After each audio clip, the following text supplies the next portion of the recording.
Merci beaucoup. Hi, everyone. I hope you're all doing well. Thank you so much for joining our information session. We're very excited to be here today and represent the School of Continuing Studies at McGill University.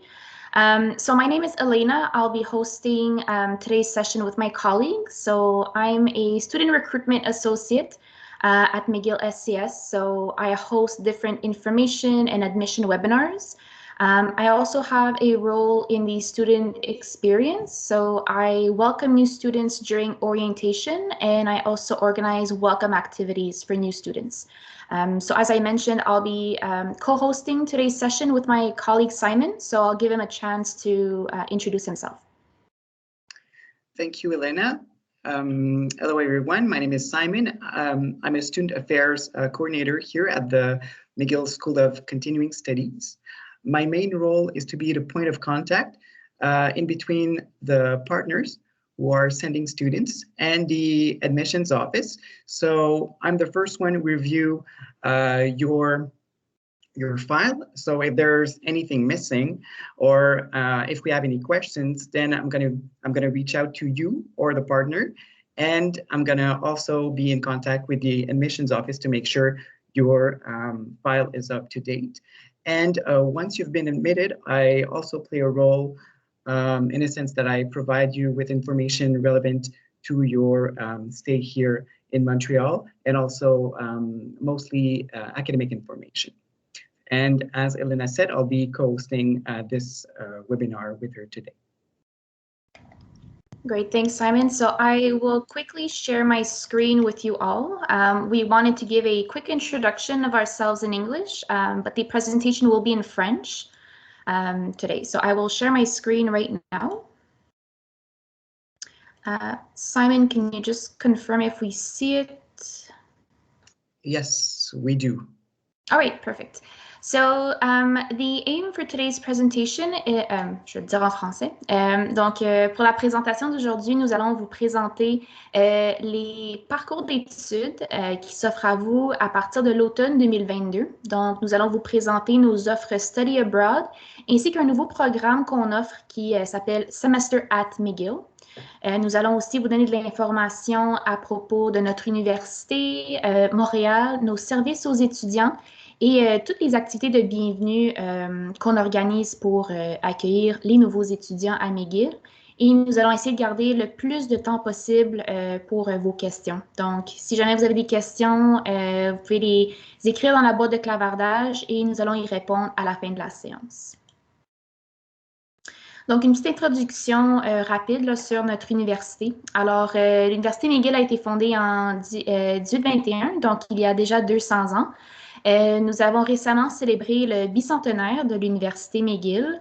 Il y a beaucoup d'activités qui sont offertes pour les étudiants sur le campus, mais aussi virtuellement. Donc, si jamais vous voulez en apprendre un peu plus sur notre histoire, nous allons partager cette présentation avec votre institution. Donc, vous pouvez consulter le lien qui est juste ici pour en apprendre un peu plus. Mais comme vous le savez, l'Université McGill a un très grand campus à Montréal. Nous avons au total 9 facultés et 15 écoles. Et les programmes que nous allons vous présenter aujourd'hui sont offerts à l'École d'éducation permanente de l'Université McGill. L'université a aussi une réputation à l'international. Donc, on est reconnu à travers le monde et nous faisons partie de plusieurs systèmes de classement par rapport à l'éducation supérieure. Donc, récemment, nous avons fait partie de la liste du système QS pour l'année 2022. Notre classement, c'est le 27e au monde. Et j'ai aussi rajouté 2 autres exemples ici sur la diapositive. Mais avec les années, nos enseignants, nos chercheurs, ainsi que nos élèves ont remporté plusieurs prix pour leur contribution à la recherche. Donc, nous avons au total 12 prix Nobel dans différents domaines, mais plus particulièrement en chimie, en physique et en médecine. L'Université McGill a aussi 147 boursiers Rhodes. En anglais, c'est Rhodes Scholars. En fait, ce sont des étudiants qui ont été choisis par rapport à leur performance académique et ils ont eu l'opportunité d'aller étudier à l'Université de Oxford pour jusqu'à 2 années et ils ont collaboré sur différents projets de recherche. Donc, c'est un prix qui est très prestigieux, surtout ici au Canada. L'université en général, nous avons accueilli au-dessus de 40 000 étudiants dans plus de 300 programmes et autour de 30 de ces étudiants sont des étudiants internationaux que nous avons accueillis. Donc, c'était vraiment juste pour vous donner quelques statistiques par rapport à notre université. Et je voulais aussi vous partager quelques images, donc vraiment vous montrer notre campus, notre beau campus au centre-ville de Montréal. Donc, la première image que vous voyez en haut à gauche, c'est l'entrée principale de notre campus. Donc, ce sont les Rhotic Gates. Et juste en arrière de l'entrée principale, c'est le chemin qui mène à la Faculté des Arts, la fameuse Faculté des Arts. C'est l'immeuble le plus photographié et le plus reconnu sur notre campus. Ensuite, en haut à droite, c'est un autre angle de notre campus et vous pouvez voir un de nos musées ici que nous avons directement sur le campus. L'Université McGill est affiliée avec 3 musées à Montréal et c'est un des musées que nous avons sur le campus, le Redpath Museum, qui offre des expositions sur l'archéologie, les sciences naturelles, etc. Et juste en bas ici, c'est la rue McTavish. Et c'est ici où vous allez retrouver la plupart de nos services aux étudiants sur le campus. Bien sûr, si je vous parle de l'Université McGill, il faut aussi vous donner un peu d'informations sur notre ville, Montréal. Donc, c'est notre raison pour l'aimer. C'est vraiment juste pour vous donner des idées à quel point notre ville est dynamique et vivante. Donc, vraiment pour les amateurs d'art, d'histoire, d'architecture, notre ville est reconnue à travers le monde. Il y a beaucoup de choses à visiter dans presque tous les quartiers à Montréal, beaucoup d'attractions touristiques, beaucoup d'art et de quartiers colorés à découvrir. C'est une ville qui est très sécuritaire, très abordable aussi, surtout pour les étudiants. Comparé à d'autres villes au Canada, c'est une ville où le coût de la vie est très bas. Donc, on a aussi rajouté un lien ici. Si jamais vous voulez en savoir un peu plus sur le coût de la vie à Montréal, le budget pour votre épicerie, logement, etc. Donc, c'est une bonne ressource ici pour vous. Mais d'autres choses à savoir par rapport à Montréal, c'est une ville où c'est facile de s'y déplacer. Donc, pour les étudiants, c'est parfait. Nous avons un système de métro, autobus, Bixi, beaucoup de pistes cyclables un peu partout en ville. La scène culturelle est très vivante à Montréal. Nous avons au-dessus de 100 festivals qui sont organisés à l'année longue dans notre ville. Et c'est aussi une ville de foodies. Donc, pour les amateurs de gastronomie, il y a beaucoup de restaurants, beaucoup de cuisines très diversifiées à essayer en ville. C'est une ville qui est incubateur d'innovation, donc il y a beaucoup de nouvelles compagnies qui font surface ici à Montréal. Et peut-être un dernier fait intéressant, là, notre ville a été nommée la 6e meilleure ville au monde pour les étudiants, déjà pour 2022. Donc, vraiment, juste pour tout résumer, Montréal, c'est vraiment une des villes les plus dynamiques, les plus vivantes au monde et c'est vraiment une ville parfaite pour les étudiants. Quelques images ici sur le côté. Donc, c'est vraiment pour vous donner une idée de la richesse côté histoire et architecture en ville. Donc, vous allez voir beaucoup de maisons, beaucoup d'appartements colorés un peu partout. Donc, on encourage toujours nos étudiants d'aller explorer la ville et les différents quartiers. Et ici en bas, c'est notre fameux canal La Chine où on peut faire du canot et du kayak durant l'été. Puis c'est canal La Chine qui traverse la ville au complet. Donc, j'ai 2 images que je voulais présenter. Ensuite, ici, quelques autres images de la ville. Notre centre-ville de Montréal, juste ici. C'est la vue que vous pouvez voir du Belvédère, Belvédère du Mont-Royal. Donc, c'est l'observatoire, la montagne qui est juste en arrière de notre campus, très accessible après vos cours là, pour les amateurs de randonnée. Ensuite, en bas, ici, l'image, c'est le Vieux-Port de Montréal. Vous pouvez voir le centre-ville juste en arrière et la montagne ici, le Mont-Royal. Donc, notre campus se situe en quelque sorte entre les deux, donc juste ici. Et sur le côté ici, nous avons 2 attraits touristiques très populaires. Donc, le premier ici, c'est le parc Jean-Drapeau. qui inclut la biosphère, juste au milieu. En fait, c'est le musée qui offre des expositions sur l'environnement, la culture, l'intégration sociale. C'est aussi un parc qui inclut une piscine olympique, des pistes cyclables, donc très, très populaire ici à Montréal. Et ensuite, nous avons l'Oratoire Saint-Joseph, qui est un sanctuaire catholique qui accueille au-dessus de 2 millions d'habitants, de visiteurs par année. Qui se situe aussi sur le Mont-Royal. Donc, c'est vraiment deux attraits touristiques très, très populaires ici à Montréal. Et finalement, je voulais vous présenter d'autres images juste pour montrer là, la culture ici. Donc, la première image en haut à gauche, c'est l'entrée du quartier chinois, le Chinatown. Et juste à côté, vous pouvez voir, il y a une murale. Et une chose qu'on est très reconnu, c'est pour notre scène artistique. Donc, il y a beaucoup de murales, beaucoup de peintures un peu partout dans tous les immeubles là, à Montréal. Donc, pour les amateurs d'art, de peinture, c'est vraiment une bonne ville, la ville idéale. On encourage toujours nos étudiants d'aller les trouver. Il y a beaucoup de murales cachées, surtout dans nos ruelles. Donc, une très belle image ici. Ensuite, nous avons la fameuse ville souterraine, le Underground City. C'est le Eaton Center, donc où vous pouvez faire du magasinage, essayer différentes cuisines, il y a beaucoup de restaurants. Ensuite, une autre image ici, les fameux bagels de Montréal. Donc, vous pouvez, en ce moment, il y a comme un bagel wars entre la ville de New York et Montréal. Donc, il faut définitivement essayer nos bagels si jamais vous venez en ville. Ils sont reconnus partout dans le monde. Et juste en bas ici, c'est l'intérieur de la basilique Notre-Dame qui se situe dans le Vieux-Montréal.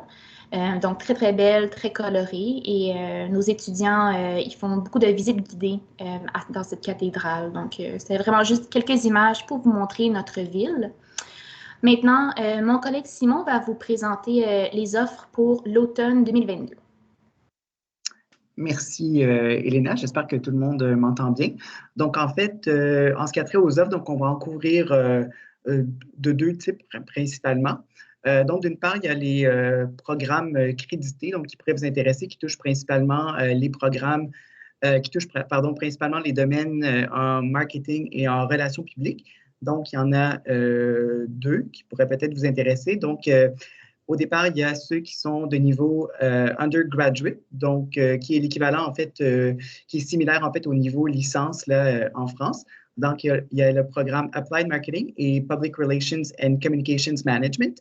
Donc, ce sont deux programmes qui sont offerts sur une période de 3 semestres consécutifs, donc qui débutent à l'automne 2022. Et ces deux programmes donc, sont composés de 10 cours chacun.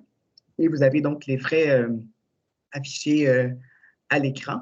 Et les frais habituellement pour les étudiants français ou belges francophones donc, sont moins élevés puisqu'il y a l'accord donc France-Québec qui vous permet de bénéficier donc de réduction entre guillemets donc sur les frais de scolarité. Au niveau des programmes graduate, donc qui est similaire donc au niveau master en France, donc il y a le Graduate Diploma in Applied Marketing, donc qui est également un programme offert sur une période d'1 an, donc 3 semestres consécutifs. Le programme débute à l'automne 2022 et le programme est composé de 10 cours et tout comme le tableau précédent, donc vous avez les frais qui sont reliés là, pour l'inscription à ce programme.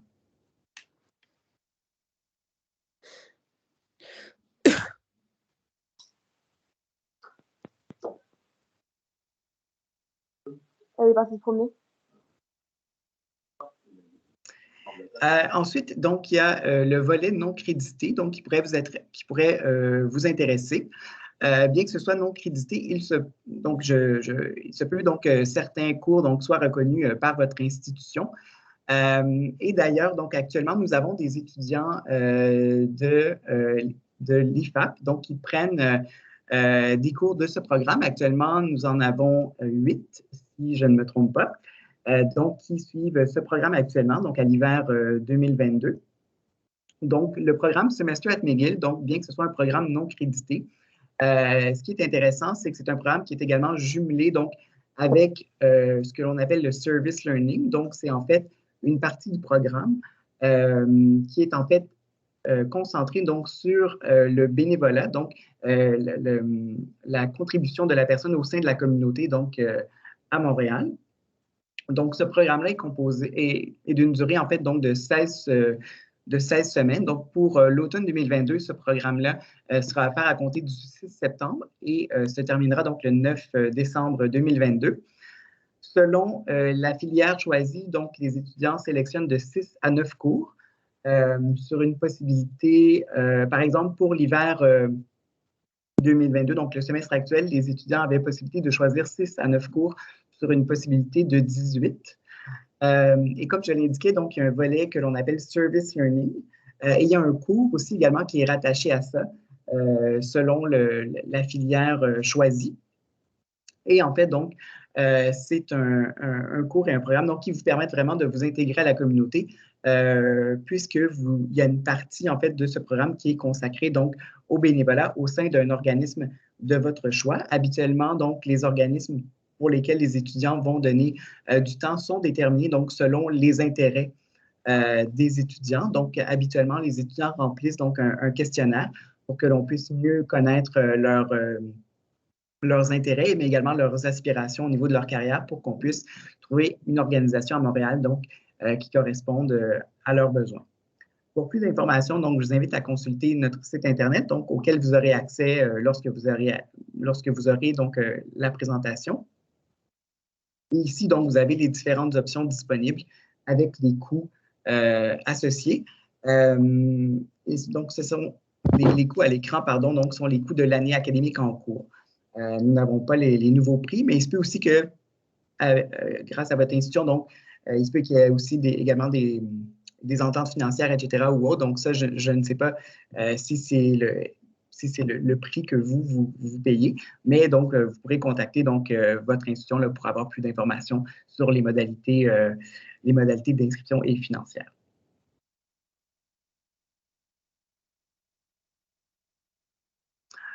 Les dates à venir, tout simplement, pour une admission donc, à l'automne 2022. Pour les programmes crédités, en fait, donc, le dossier de candidature doit être reçu au plus tard le 15 mars 2022 et certains documents donc, que l'on considère donc, des documents officiels doivent être reçus au plus tard le 1er mai 2022. Et pour le programme Semester at McGill, idéalement, donc, on aimerait recevoir les dossiers de candidature au plus tard donc, le 1er juin 2022. Bien évidemment, donc, pour tous les étudiants qui souhaiteraient s'inscrire à l'un ou l'autre de ces programmes-là, nous offrirons bien évidemment donc, des webinaires d'admission pour bien vous expliquer donc, comment déposer un dossier. Ça va de soi. Maintenant, un mot rapide donc, sur les services aux étudiants que l'on offre à l'École d'éducation permanente, mais également sur le campus de McGill en général. Donc, comme je l'indiquais, donc, nous offrirons ultérieurement donc, un webinaire d'admission pour les étudiants intéressés donc, à postuler à l'un ou l'autre des programmes que nous offrons. Également, pour préparer votre arrivée, donc, on organise également ce que l'on appelle un pre-departure webinar. Donc, c'est tout simplement une rencontre d'information pour vous aider à préparer votre arrivée où on vous donne certains conseils et informations donc, nécessaires à votre séjour ici, donc à Montréal. Également pour s'assurer donc de la réussite de votre parcours à McGill. On vous explique également, donc, vous recevez également donc, habituellement un plan d'études, la procédure d'inscription au cours, etc. On vous offre également donc, de l'information concernant les assurances auxquelles vous pouvez adhérer, donc l'assurance santé dentaire. On discute avec vous également donc, de différentes options pour le logement, que ce soit donc, les résidences de McGill ou certaines résidences étudiantes privées dont vous envoyez quelques-unes à l'écran actuellement. Donc, c'est vraiment pour vous permettre de vous offrir le plus d'informations possible pour un séjour agréable.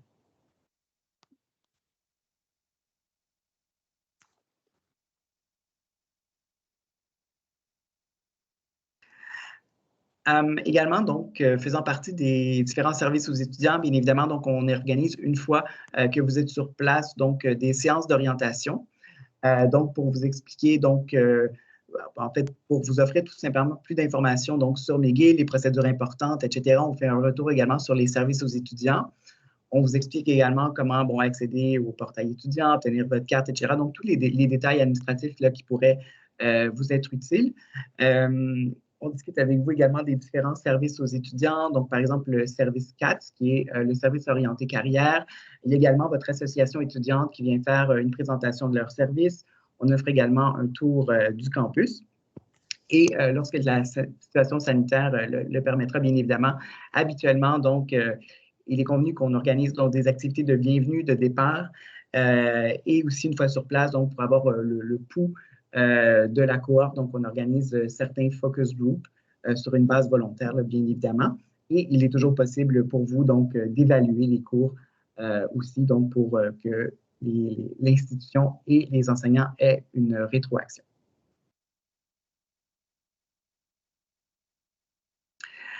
Très brièvement, ça, c'est vraiment donc des services offerts aux étudiants de par les différents bureaux donc, de McGill. Donc, je n'irai pas en détail dans chacun des services, mais je vais vous en proposer, je vais vous en détailler 3 plus spécifiquement.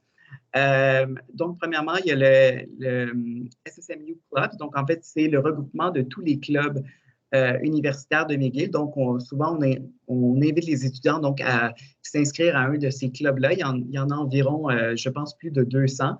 Il y en a vraiment pour tous les goûts, que ce soit des clubs sportifs, des clubs récréatifs. Donc, j'exagère à peine, là, mais si, par exemple, vous aimez le tricot, il y a un club pour ça. Si vous aimez le football, il y a un club pour ça. Les échecs, il y a un club pour ça. La photo, il y a un club pour ça. Également, même l'implication internationale. Donc, il y a vraiment un club pour tout et n'importe quoi. Donc, on vous invite vraiment à contacter l'un de ces clubs-là. Donc, ça vous permet également de rencontrer différents, en fait, une variété d'étudiants là, donc, qui sont inscrits à McGill dans différents domaines d'études. Donc, ça peut être intéressant. Il y a également le McGill Writing Center qui peut être intéressant. Donc, c'est un bureau, un service de McGill. Donc, il propose des services de tutorat concernant l'écriture en langue anglaise. Donc, ça peut donner un petit coup de pouce lorsque nous en avons besoin. Et troisièmement, il y a le service OSD, qui est le Office for Students with Disabilities. Donc, en fait, c'est tout simplement un bureau donc, qui s'occupe des étudiants donc, on appelle en situation de handicap, mais ce n'est pas nécessairement un handicap physique. Ça peut être également des étudiants qui ont des difficultés d'apprentissage. Donc, à ce moment-là, si c'est quelque chose qui vous touche, donc on invite les étudiants à prendre rendez-vous avec l'un de leurs conseillers, puisqu'ils peuvent mettre sur pied donc, un plan d'intervention et d'adaptation, donc qui vous permet de poursuivre votre curriculum scolaire de la meilleure façon possible. Et il y a également d'autres services, donc les installations sportives, également bureau de vie religieuse et spirituelle. Donc, il y a vraiment plusieurs services qui sont offerts. Donc, lorsque vous aurez accès à la présentation, je vous invite à cliquer là, sur les hyperliens pour avoir plus d'informations.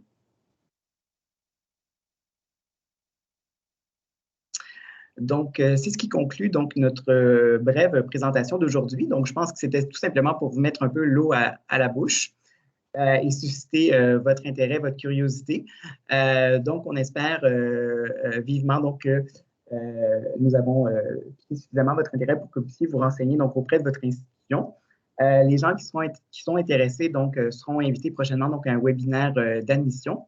Et pour toute question, donc, il y a peut également utiliser l'adresse courriel donc, affichée à l'écran, studyabroad.scs@mcgill.ca.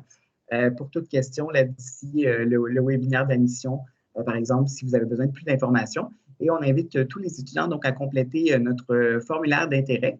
Donc, vous avez l'hyperlien à l'écran ou également le code QR. Donc, c'est simplement un court formulaire qui prend environ 1 minute à compléter, tout simplement pour que nous puissions capter vos coordonnées. Donc, advenant que nous devions donc, envoyer une invitation ou quoi que ce soit. Donc, on pourra faire le suivi avec vous de cette façon-là également. Donc, je crois que nous pourrons passer à la période de questions. Je crois que ça complète la présentation. Donc, Merci beaucoup. Merci donc, je vous invite à ouvrir vos caméras et vos micros. Oui, tout à fait. Merci beaucoup pour la présentation. Aussi, rapidement, il y a ma collègue Karine qui nous a rejoint aussi, Karine Gauthier, voilà, qui est aussi connectée. Je ne sais pas si vous avez été en contact du moins avec elle. Bonjour. Enchantée. Voilà. Et Bonjour. donc, du coup, on va passer aux questions des étudiants. Alors, je vois qu'on en a une d'Olympe. Allez-y, on vous écoute. Bonjour à tous, déjà merci pour cette belle présentation. Je voulais savoir combien vous acceptez d'étudiants. Oui, donc en fait, ma collègue Elena pourra me corriger si je me trompe.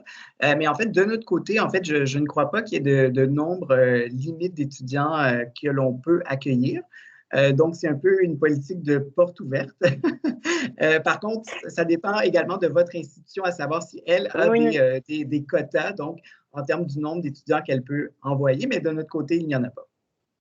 Voilà. D'accord, Alors, en merci fait, beaucoup.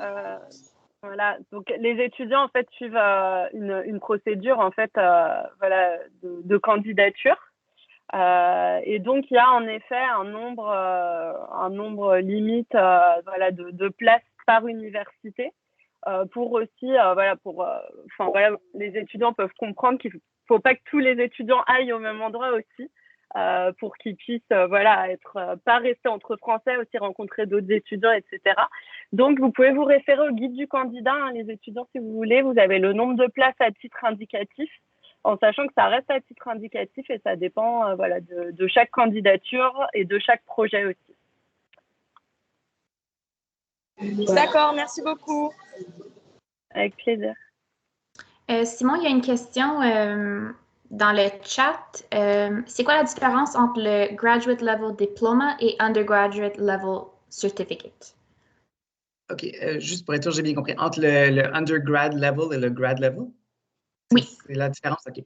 Donc, en fait, c'est tout simple. J'en ai parlé vraiment rapidement là, pendant la présentation, mais en fait, les undergrad level certificate, donc en fait, le undergrad level, en fait, c'est ce qui est un niveau similaire, donc en France, je dirais à la licence. Si on peut, c'est pas exactement la même chose, mais c'est somme toute assez similaire.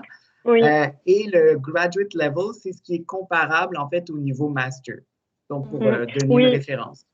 Ouais, mais alors, donc pour nos étudiants, en général, voilà, les étudiants de l'EFAP suivent le programme Semester at McGill, donc ce qui a été présenté en seconde partie, en tout cas puisqu'il s'agit des programmes d'un semestre.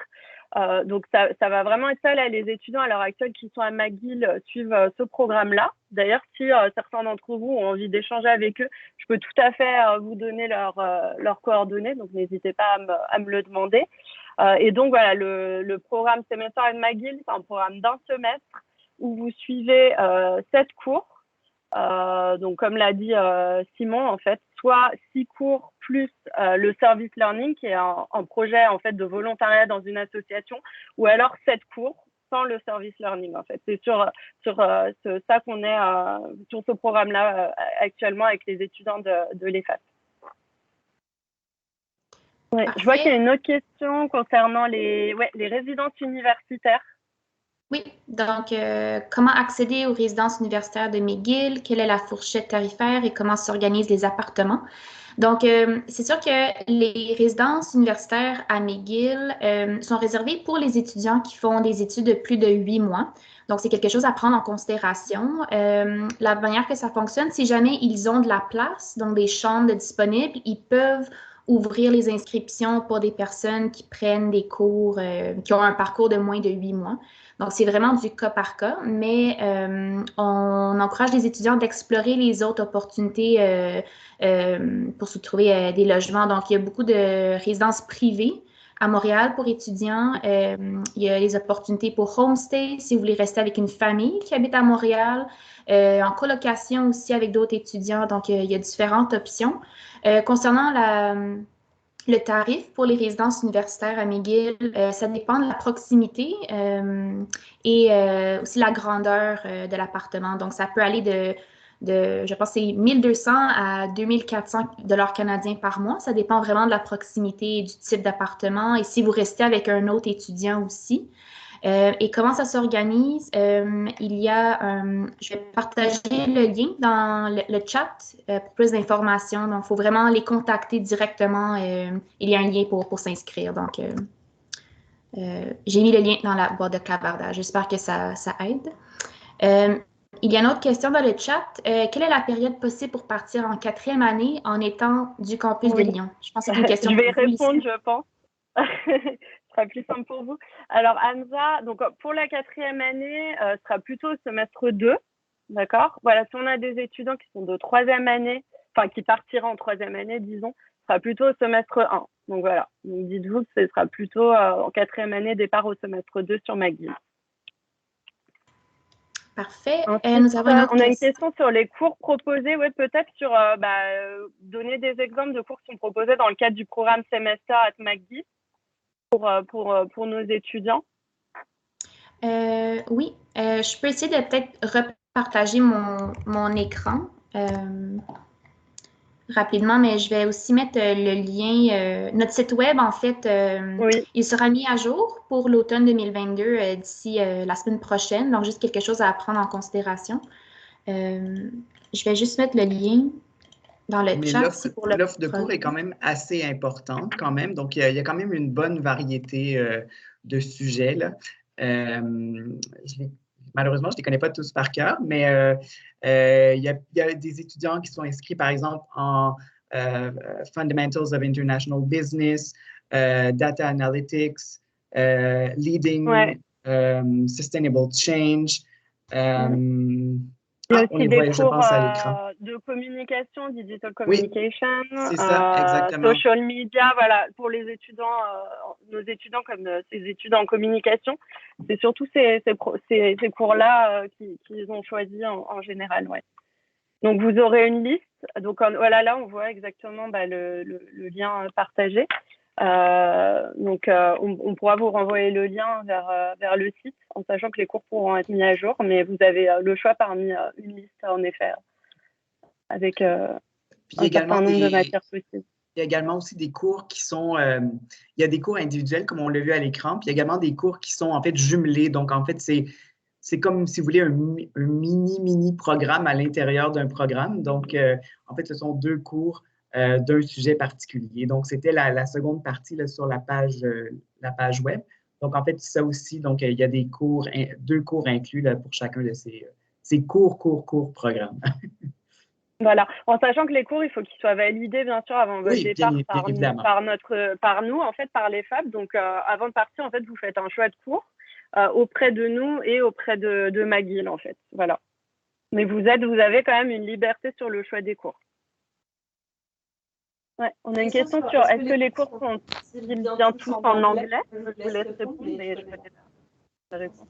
Oui, donc l'Université McGill étant une école anglophone, nos cours sont offerts en anglais. Et on peut peut-être en profiter quand même pour insister sur la charge de travail à McGill, à ne pas négliger. Je tiens à insister auprès des étudiants. C'est un semestre riche et il faut vraiment être impliqué dans vos études et être prêt à fournir le travail qui est demandé dans le cadre des cours. Il faut bien que ce soit clair pour tous les étudiants. Puis, juste spécifier aussi, en fait, les cours, donc, vous en sélectionnez habituellement 6 ou 7, donc selon. Mais ce qu'il faut savoir aussi, c'est que ce sont plusieurs cours, mais qui ne durent pas tout le semestre. Donc, ce sont des cours, chaque cours, sauf un qui est de 15 heures, tous les autres cours sont des cours de 30 heures. Donc, c'est des cours qui sont donnés en format intensif. Donc, par exemple, vous pouvez avoir 6 cours au cours du semestre, mais en fait, vous pouvez en avoir un, par exemple, qui est sur 3 ou 4 semaines. Ensuite, il y a un nouveau cours qui commence 3 ou 4 semaines, et ainsi de suite, et ainsi de suite. Donc, ce n'est pas les 6 cours qui sont offerts en même temps, là. Donc, souvent, c'est de la façon qu'ils ont été, cette année, en tout cas, de la façon qu'ils ont été positionnés à l'horaire. Donc, ils sont presque un à la suite de l'autre.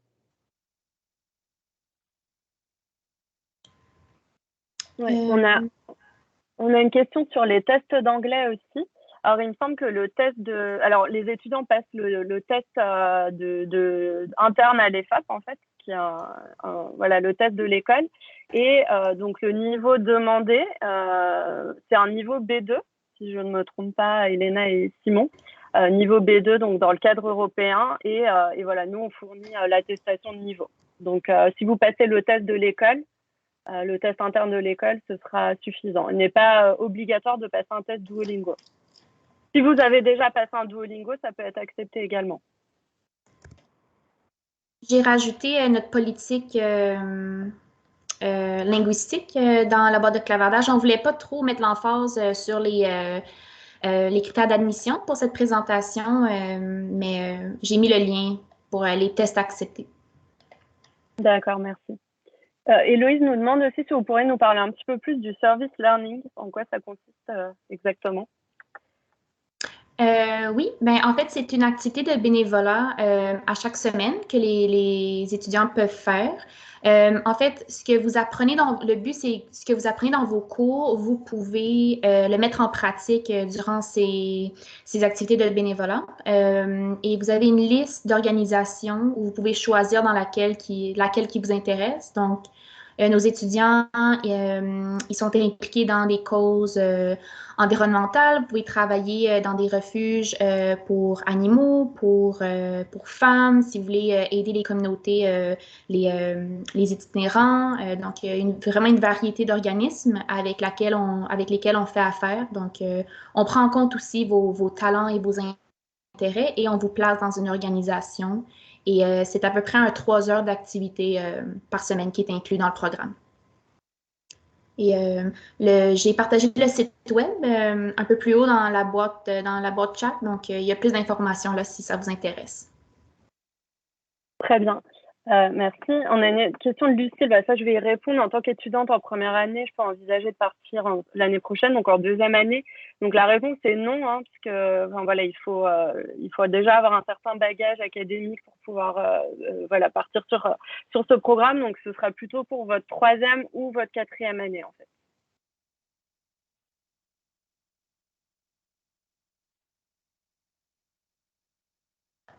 Est-ce qu'il y a d'autres questions? N'hésitez pas. Oui, je crois qu'il y avait des excusez-moi. mains levées. Ouais, allez-y. Bonjour. Je reviens sur ce que vous avez dit concernant les quatrièmes années. On ne peut pas partir au mois de septembre? Alors, on privilégiera plutôt les départs au second semestre sur McGill, en fait, par rapport à votre programme. Vous êtes de quel campus, vous? De Lyon. Et sur Internet, c'est marqué qu'on peut partir soit en septembre, soit en janvier. Ouais, mais l'idée, c'est plus dans votre parcours, en fait, c'est plus intéressant de faire un stage au premier semestre et ensuite de partir en semestre d'études. Donc après, vous pouvez mettre votre préférence de toute façon quand vous candidaterez, mais ce sera plutôt second semestre sur McGill, en fait, pour vous. Et du coup, dans tous les cas, on candidate quand même là au mois de mars. Oui, bien sûr. Oui. Dans tous les cas, pour tous les départs l'année prochaine, que ce soit au premier semestre ou au second, vous suivez la procédure de candidature début février. D'accord, merci beaucoup. De rien. Carla aussi, vous aviez levé la main. Oui, moi j'avais juste une question. Bonsoir. Merci du coup pour cette présentation. Moi du coup je suis en deuxième année, donc c'est pour un départ en troisième année. Et j'aurais voulu savoir, vu que le moment où on part c'est le semestre 1 et que normalement c'est le moment où on a nos stages, nous on sera quand même, on aura quand même les crédits validés avec. Oui, bien sûr. Oui, en effet. Les crédits, en fait, dans le cadre de votre semestre, vous suivez l'équivalent de 30 ECTS, donc l'équivalent d'un semestre à l'EFAP. Et donc, en troisième année, vous êtes dispensé de stage, en fait, et à la place, vous faites ce programme d'études qui fait partie intégrante de votre cursus. Donc, vous obtenez un relevé de notes de McGill et également un relevé de notes EFAP reprenant les 30 crédits ECTS validés, en fait. Donc, il y a bien le transfert de crédits. Ok, super, merci beaucoup. De rien. Et juste, j'ai aussi une question. Pour ce qui est de l'admission, vu qu'on est actuellement en troisième année, donc pour partir en quatrième année, vu que là on est en stage et qu'il va y avoir directement pour être admis, en fait, du coup, on prend la note de notre stage ou... Non, encore une fois, regardez bien le guide du candidat. Sur votre moyenne académique, ça va être la moyenne de votre deuxième année hors stage. Vous avez un premier semestre et une deuxième partie académique. Donc, ce sera votre moyenne de deuxième année qui sera prise en considération à l'heure actuelle. Ok, merci. Et c'est reprécisé encore une fois dans le guide du candidat. Regardez bien dans le guide du candidat sur le critère sur le critère académique.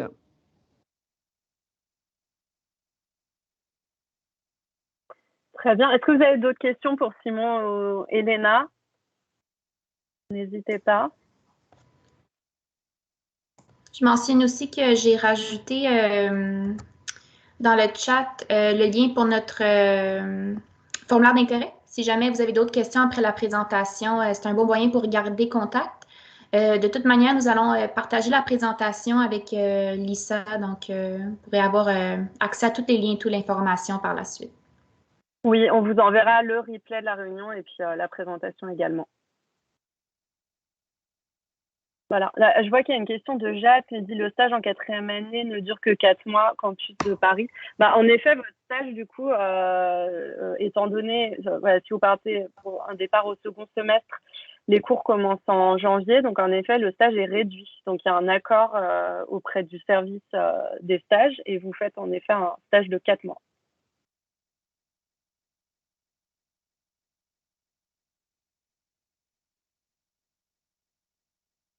Très bien, bah, je vous remercie vraiment pour votre présentation, pour votre présence.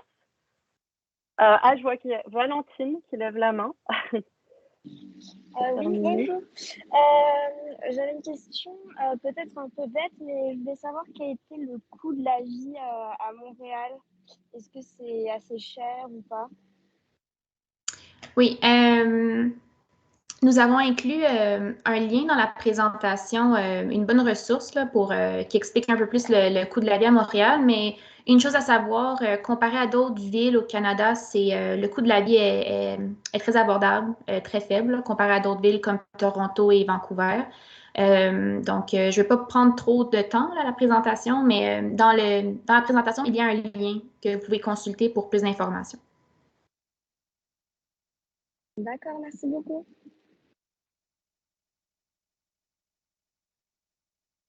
Très bien. Bah, écoutez, je vous remercie pour la présentation. Passez une bonne fin de journée. Puis merci à tous les étudiants qui se sont connectés. Si vous avez d'autres questions, voilà, n'hésitez pas à me contacter aussi directement parce que je serai votre référente pour les départs à McGill.